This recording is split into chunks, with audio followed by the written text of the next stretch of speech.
Sir, जिस तरीके से 2024 चुनाव का जो है बिगुल बज चुका है, ऐसे में आपसे पूछा जाए कि 10 साल का कार्यकाल को आप कितना रेटिंग देना चाहेंगे तो क्या कहेंगे? 10 में से 9 नंबर तो देंगे ही, क्योंकि 1 नंबर नहीं देंगे उसके कारण है कि मोदी जी को मणिपुर जाना चाहिए था, नहीं गए। एन बीरेन से की सरकार फेल हुई, केंद्र सरकार हुई। चीन की विस्तारवादी नीति में मोदी जी ने बात नहीं की। थोड़ी बहुत महंगाई और ये अनएम्प्लॉयमेंट, बेरोजगारी पे बात नहीं हुई थोड़ी। तो 3-4 मुद्दे अछूते रह गए, लेकिन वो भी कवर अप हो जाएंगे। अब महंगाई को थोड़ी बहुत कह रहे हैं, क्योंकि देखो, मोदी जी के 9.5-10 साल के कार्यकाल में जितना राजनीतिक कार्यकाल में होता बन पड़ा किया है, क्योंकि मोदी जी जो ऐतिहासिक फैसले लेने में जितने सफल प्रधानमंत्री साबित हुए हैं, इस देश में आज तक इतना सफल प्रधानमंत्री कोई साबित नहीं हुआ। मोदी जी हर भारतीय का गर्व बढ़े, ऐसी बात विश्व फलक पे बात की, इंटरनेशनल लेवल पे बात की है। भारत की आन बान शान, तिरंगा की मान और मर्यादा रहे और गर्व बढ़े, ऐसी बात की है। तो मोदी जी का कार्यकाल बहुत अच्छा रहा है। मैं तो बोलता हूँ, एक ही नारा, एक ही नाम बोलता है, सिर्फ मोदी का ही काम। जो लोकसभा 24 में जो चुनाव होने जा रहा है, राजनीतिक जो चुनाव है, तो राजनीति का रंग और रूप बदलने जा रहा है। रंग भगवा और रूप भाजपा का। वो रंग भगवा और रूप भाजपा का समझ गए नीतीश कुमार, समझ गए और संभल गए और आ गए। उनको बोलते हैं क्लेवर पॉलिटिक्स, अच्छे होशियार पॉलिटिक्स निकले पॉलिटिकल। और कमलनाथ आने की सोच रहे हैं, क्योंकि कमलनाथ का कमल कांग्रेस में नहीं खिला, लेकिन अब भाजपा में खिलने जा रहा है, तो अच्छी बात है। और आगे भी मुझे लग रहा है जैसे जातियाँ प्रजातियाँ टाइम टू टाइम लुप्त होती जाती है, विपक्षी धीरे धीरे लुप्त होते जाएंगे।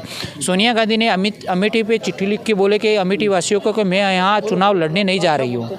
तो अभी बताओ, इतने वरिष्ठ परिवारवाद के व्यक्ति को ऐसा कहना पड़ रहा है कि अमेठी में मैं चुनाव नहीं लड़ूंगी और राज्यसभा जाऊंगी, तो पता हो कि मोदी मैजिक नहीं है तो है क्या? क्योंकि मोदी मैजिक का परचम तो लास्ट टाइम ही लहरा गया था जब ये राहुल गांधी को यूपी छोड़ के वायनाड भागना पड़ा था। और मोदी जी के ऊपर एक आरोप लग रहा है कि वो जो है राम भक्तों के लेकर के चल रहा है, एक धर्म के दूसरे धर्म के प्रति जो है वो प्रहार कर रहे हैं, क्या कहना? नहीं, एक बिल्कुल गलत बात है। हम गुजरात से उनकी सियासत देखी है। देखो, माइनॉरिटी को भी साथ लेके चलते हैं। मोदी जितनी योजना बढ़ाई, छोटे से छोटे, बड़े से बड़े वर्ग को ध्यान में रखते हुए, कौन सी वो योजना ऐसी बताओ कि जिसमें माइनॉरिटी को लाभ नहीं लिया? सबको मिलता है। मोदी जी मंदिर मस्जिद और हिंदू मुस्लिम की राजनीति करते हैं ना, 3 तलाक वाला मुद्दा वो नहीं लाते। तो मोदी जी बखूबी जानते हैं, भलीभांति जानते हैं कि राष्ट्र कैसे चलाना है, राजनीति में भारत का नाम कैसे रोशन करना है, वो किया भी है विश्व फलक पे। तो मोदी जी अच्छा जानते हैं। देखो, लोकसभा चुनाव में 2 ही मुद्दे रहने वाले, मोदी जी का काम और राम का नाम। 2 ही मुद्दे से ही तीसरा तो आरोप भी लग रहा है। नहीं, आरोप नहीं है। देखो, राम को प्रत्याशी किसने बनाया? विपक्षियों ने। काल्पनिक किसने बताया? विपक्षियों ने। तो विपक्षियों ने कितने राम के स्वरूप बदल लिए? राम तो एक ही थे, है और रहेंगे। राम का स्वरूप भाजपा वालों ने, सनातनियों ने नहीं बदला, सिर्फ बदला है तो विपक्षियों ने बदला है। उनको टेंट पे रखा गया। अभी कोई बोल रहा है कि आजकल राहुल गांधी को टेंट में रहना पड़ रहा है यात्रा में, तो आप बताओ उनको टेंट पे क्यों रहना पड़ता है? क्योंकि राम जी को टेंट पे रखे तो राहुल गांधी जी भी टेंट में रहने की नौबत ला दी है योगी जी ने। अच्छी बात है ना? देखो, राहुल गांधी को तो मैं पॉलिटिकली मैच्योर ही नहीं मानता हूँ। वो तो कह रहा है इस बार जो है उखाड़ फेंकेंगे। देखो, राहुल गांधी का राजनीतिक करियर का उदय हुआ है परिवारवाद से, और मुझे लग रहा है उनका सूर्यास्त राजनीतिक करियर का दक्षिण भारत से होगा। और आने वाले टाइम में मुझे लगता नहीं है कि उनका राजनीतिक करियर बहुत अच्छा चलने वाला है। मुझे तो लग रहा है उस 55 साल के युवा को अब समझ लाना चाहिए, संभल जाना चाहिए और अपना मन पसंदीदा काम ढूंढ लेना चाहिए। अच्छा, आप कह रहे मन पसंदीदा काम? बिल्कुल। राजनीतिक न्याय यात्रा कर रहे हैं, भारत को न्याय दिलाएंगे। धीरे धीरे राजनीतिक करियर का सोच लेनी चाहिए, संन्यास लेने की। अच्छा, राजनीतिक करियर का संन्यास लेनी राहुल गांधी को सोच लेना चाहिए। उनको पता चल जाना चाहिए कि मेरी राजनीति किस दिशा में जा रही है, किस दिशा में जा रही है। जैसे पुरानी सियासतदानों ने देश को कहां से कहां पहुंचा दिया था और मोदी जी ने किस दिशा से दशा तरफ ले गए, उसको बोलते हैं अच्छा राजनेता। आरोप लग रहा है इतने सारा, महंगाई, बेरोजगारी, ये सब पर क्या? नहीं, वो वहाँ है, महंगाई बेरोजगारी है, तो उस पर मोदी जी को देखो, 14 में खड्डे पूरे, खड्डे भरे, दूसरी टर्म में नया भारत बनाया और तीसरे टर्म में उनको महंगाई बेरोजगारी बारे में सोचना चाहिए और भारत को समृद्धि की तरक्कियों पे ऊंचाइयों पे ले जाना चाहिए, उत्थान के लिए काम करते हैं। देखो मोदी जी की जो ऊर्जा है ना वो बहुत टॉप लेवल की ऊर्जा है। तो मोदी जी जो ऊर्जाहित होकर काम करते हैं देश के हित के लिए और हक के लिए। समर्थक दावा करते हैं कि इस बार जो है 400 पार, क्या संभव होगा? बिल्कुल, वो तो मल्लिकार्जुन खड़गे भी बोल चुके हैं 400 पार, हमें क्या बोलने की ज़रूरत है, खुद सदन में बोल चुके हैं मल्लिकार्जुन खड़गे के 400 बार, तो अब उनका क्या प्रमाण देंगे? देखो अब की बार मोदी सरकार, अब की बार 400 बार, तो मल्लिकार्जुन खड़गे बोल चुके हैं बेचारे, वो समझ चुके हैं कि भाई 400 पार होना है, तो और क्या प्रमाण, वो भी सदन में बोल चुके हैं, पार्लियामेंट में, और क्या प्रमाण चाहिए? देखो हर हर मोदी, घर घर मोदी, विश्व भर में मोदी। मोदी है तो मुमकिन है, मैं तो बोलता हूँ मोदी है तो सब कुछ मुमकिन है।